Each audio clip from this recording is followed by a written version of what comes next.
Bradley Cooper's new film Maestro just hit Netflix today. He wrote it, he directed it, he starred in it, he produced it.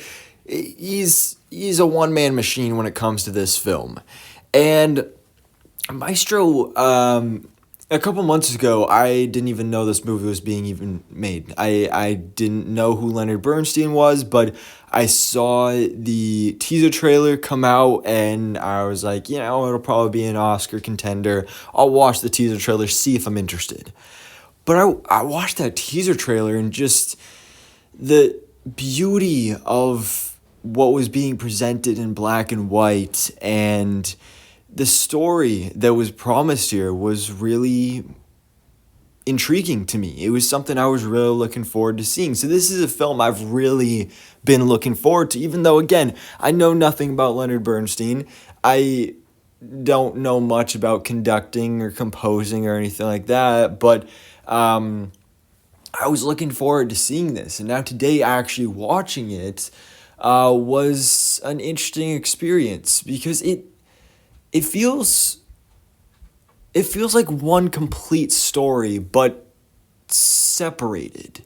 Because again, what drew me into this film was the black and white filter over these characters and over this setting.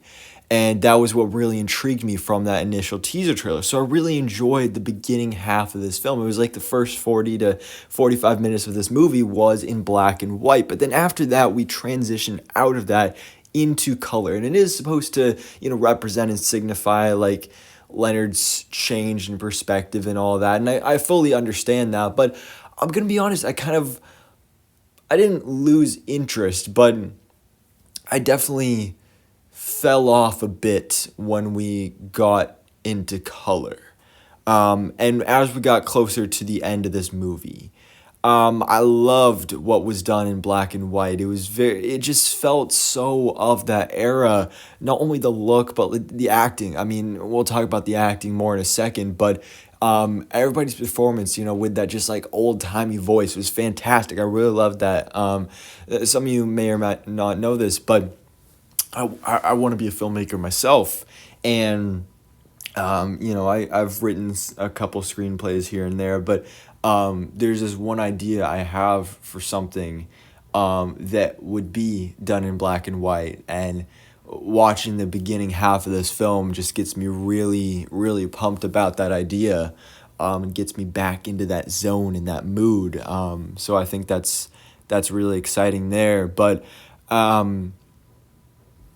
again, I feel like, I wasn't bored with this movie. Some people are saying that they were bored with the film, but it doesn't feel that long. It's not like Oppenheimer. It's not like it's 3 hours long. It's 2 hours and like 10 minutes, but like 12 to 15 minutes of that are credits. So really, it's like a 2-hour movie. So really, it's not that bad overall. But yeah, the acting is really the big highlight of the film. Bradley Cooper, I think, gives the best performance of his career right here. Some people are saying it's a little Oscar baity, and to be fair, yeah, that is probably one of the main reasons he decided to make this movie is because, hey, he wants the Oscar. And while I don't think he'll get it, I think he'll definitely be nominated, but I think he gave a fantastic performance that is, in my opinion, worthy of an Oscar, but I think there are superior performances from this year. But he was great, again, embodying that kind of era, that old-timey voice. And man, the prosthetics and the makeup and everything, there were, I barely even recognized him in this film. This is one of those times where you don't even realize it's the actor. Obviously I knew, oh, that's Bradley Cooper, but when he's older in this film, when they're in color, and he has the whitish gray hair, and he's got all the wrinkles and stuff, if nobody told me that was Bradley Cooper, I would not know. That's how impressive it was. It was really, really, really great to see. I think that was fantastic, and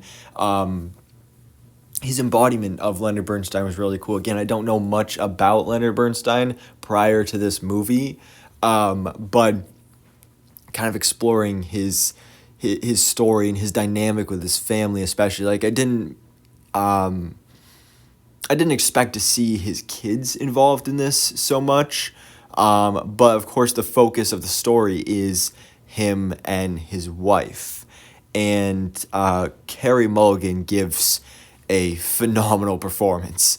I think better than Bradley Cooper. I mean, both amazing performances, but Carey Mulligan, man. And this is what everybody's really praising about this film, is that she's the best part, and she really is. She is fantastic, because for those who don't know, the basic story of this is that Leonard Bernstein, he falls in love with Felicia, and you think it's like, oh, this big, happy romance love story here, and, really a beautifully done love story for sure at the beginning, but then you get to see Leonard's true tendencies. As one of her friends even says, he loves her. Leonard loved Felicia, but he can't be wholly one person.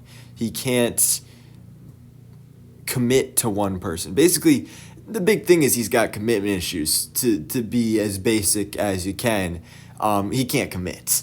And he is in love with her, but he also is bisexual, and he sneaks off and has these hookups and relationships with other guys.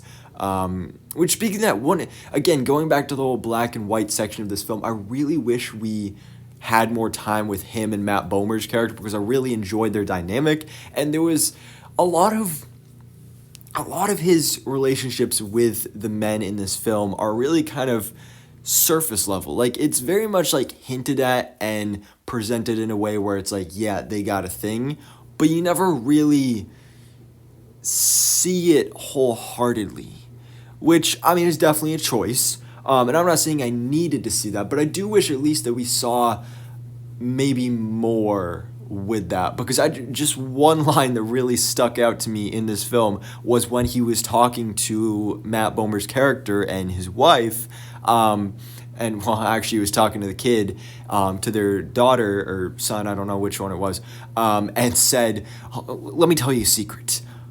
I slept with both your parents." And bro, what a thing to tell a child. But I would have loved to have seen more kind of developed with that. I think that could have been explored more.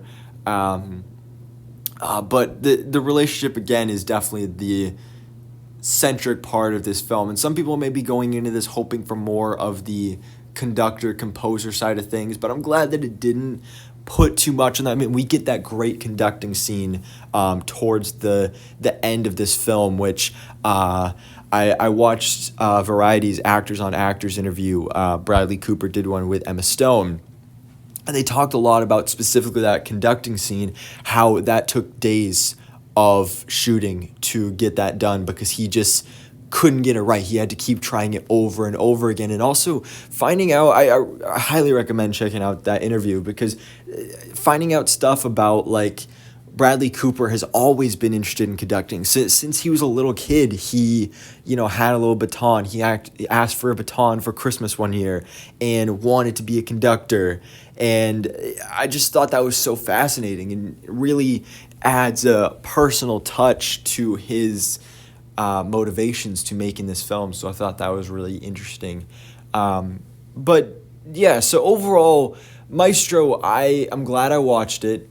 I enjoyed it. I probably won't be watching it again anytime soon. Do I think it'll get nominated for some Oscars? Yes, 100%. I think Carey Mulligan 100% has the best shot out of anything in this film. Best Picture, probably not. Bradley Cooper, probably. Maybe. We'll see on that one. But I do think makeup and practical effects definitely deserves a nomination at least as well, because, again, that was really a fantastic point in this movie. But, yeah, really enjoyed the black and white parts. Went downhill a bit after that, but still a really interesting story, especially for Bradley Cooper's second directorial position here for a film.